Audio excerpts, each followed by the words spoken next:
नमस्कार दोस्तों। जैसा कि आप जानते ही होंगे कि सावन सोमवार व्रत शुरू हो चुका है और आज 29 जुलाई 2024 यानी कि आज सावन का दूसरा सोमवार पड़ रहा है। जो व्यक्ति सावन सोमवार व्रत करता है उसके लिए इस व्रत कथा का पाठ करना जरूरी माना गया है। तो चलिए शुरू करते हैं और जानते हैं सावन सोमवार व्रत कथा के बारे में। इससे पहले आपको बता दें कि शास्त्रों में सावन सोमवार व्रत का विशेष महत्व बताया गया है। मान्यता है कि जो व्यक्ति सावन के प्रत्येक सोमवार व्रत रखता है, भोलेनाथ उनकी सभी मनोकामनाएं पूर्ण करते हैं। वहीं आपको बता दें कि इस बार सावन में 5 सोमवार पड़ेंगे। पहला सोमवार 22 जुलाई को पड़ चुका है और अब दूसरा सोमवार 29 यानी कि आज के दिन पड़ रहा है। वहीं आपको बता दें कि जो व्यक्ति सावन सोमवार व्रत रखता है उसके लिए इस व्रत कथा का पाठ करना जरूरी माना गया है। चलिए जानते हैं सावन सोमवार व्रत की ये पौराणिक कथा। तो आज हम जानेंगे सावन सोमवार की व्रत कथा के बारे में।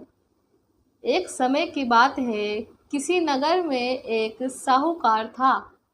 उसके घर में धन की कोई कमी नहीं थी, लेकिन उसकी कोई संतान नहीं थी। इसी कारण वह बहुत दुखी रहता था। पुत्र प्राप्ति के लिए वह प्रत्येक सोमवार व्रत रखता था और पूरी श्रद्धा के साथ शिव मंदिर जाकर भगवान शिव और माता पार्वती की पूजा करता था। उसकी भक्ति देखकर एक दिन माता पार्वती प्रसन्न हो गई और भगवान शिव से उस साहूकार की मनोकामना पूर्ण करने का आग्रह किया। माता पार्वती जी की इच्छा सुनकर भगवान शिव ने कहा कि हे पार्वती, इस संसार में हर प्राणी को उसके कर्मों का फल मिलता है और उसके भाग्य में जो हो उसे भोगना ही पड़ता है। लेकिन पार्वती जी ने साहूकार की भक्ति का मान रखने के लिए उसकी मनोकामना पूर्ण करने की इच्छा जताई। माता पार्वती के आग्रह पर शिवजी ने साहूकार को पुत्र प्राप्ति का वरदान तो दे दिया, लेकिन साथ ही यह भी कहा कि उसके बालक की आयु केवल 12 वर्ष होगी। माता पार्वती और भगवान शिव की बातचीत को साहूकार भी सुन रहा था।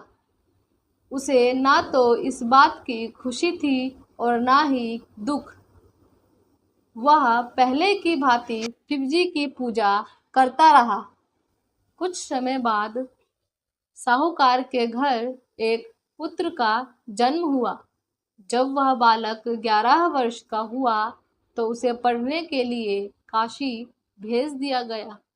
साहूकार ने पुत्र के मामा को बुलाकर उसे बहुत सारा धन दिया और कहा कि तुम इस बालक को काशी विद्या प्राप्ति के लिए ले जाओ और मार्ग में यज्ञ जरूर कराना।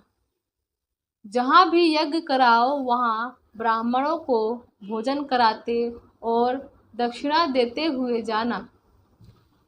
दोनों मामा भांजे इसी तरह यज्ञ कराते और ब्राह्मणों को दान देते काशी की ओर चल पड़े।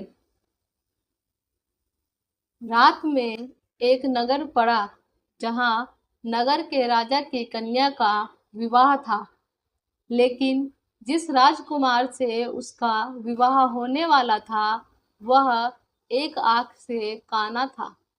राजकुमार के पिता ने अपने पुत्र के काना होने की बात को छिपाने के लिए एक चाल सोची। साहूकार के पुत्र को देखकर उसके मन में एक विचार आया। उसने सोचा क्यों ना इस लड़के को दूल्हा बनाकर राजकुमारी से विवाह करा दूं। विवाह के बाद इसको धन देकर विदा कर दूंगा और राजकुमारी को अपने नगर ले जाऊंगा। लड़के को दूल्हे के वस्त्र पहनाकर राजकुमारी से विवाह कर दिया गया। लेकिन साहूकार का पुत्र ईमानदार था। उसे यह बात न्याय संगत नहीं लगी। उसने अवसर पाकर राजकुमारी की चुन्नी के पल्ले पर लिखा कि तुम्हारा विवाह तो मेरे साथ हुआ है, लेकिन जिस राजकुमार के संग तुम्हें भेजा जाएगा वह एक आंख से काना है। मैं तो काशी पढ़ने जा रहा हूँ।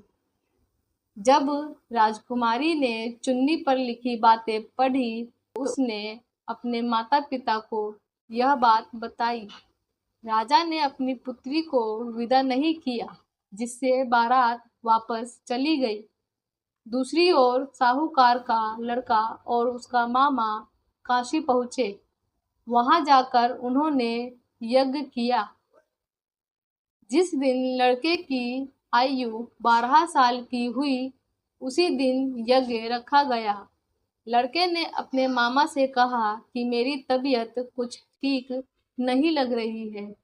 मामा ने कहा कि तुम अंदर जाकर सो जाओ। शिवजी के वरदान अनुसार कुछ ही देर में उस बालक के प्राण निकल गए।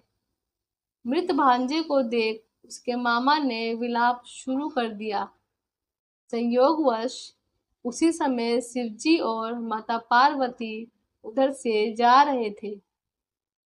माता पार्वती ने भगवान शिव से कहा, स्वामी, मुझे इसके रोने के स्वर सहन नहीं हो रहे हैं। आप इस व्यक्ति के कष्ट को अवश्य दूर करें।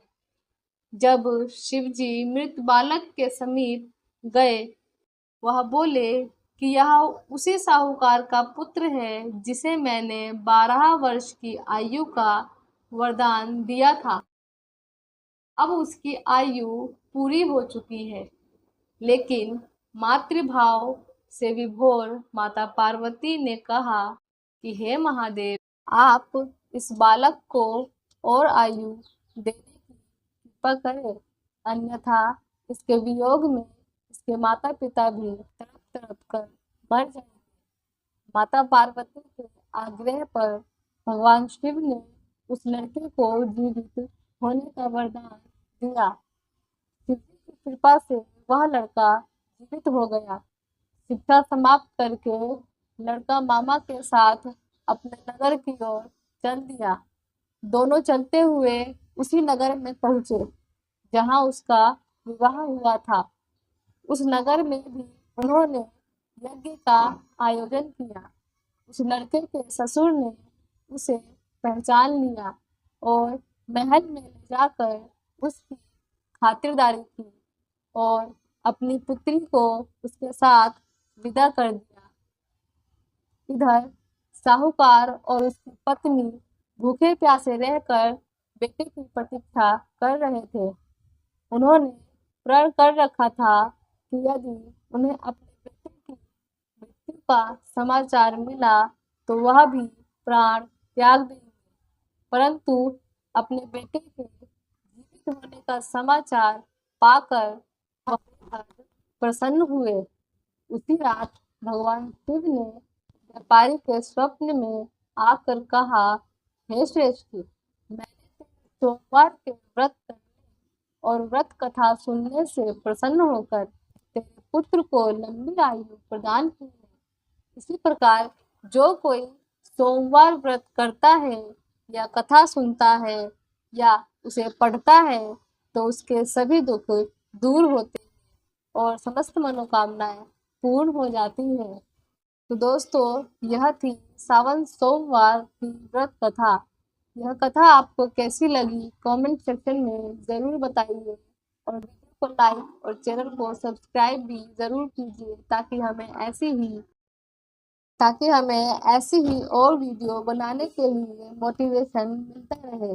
तो मिलते हैं नेक्स्ट वीडियो में। तब तक के लिए देखते रहिए अपना YouTube चैनल। धन्यवाद।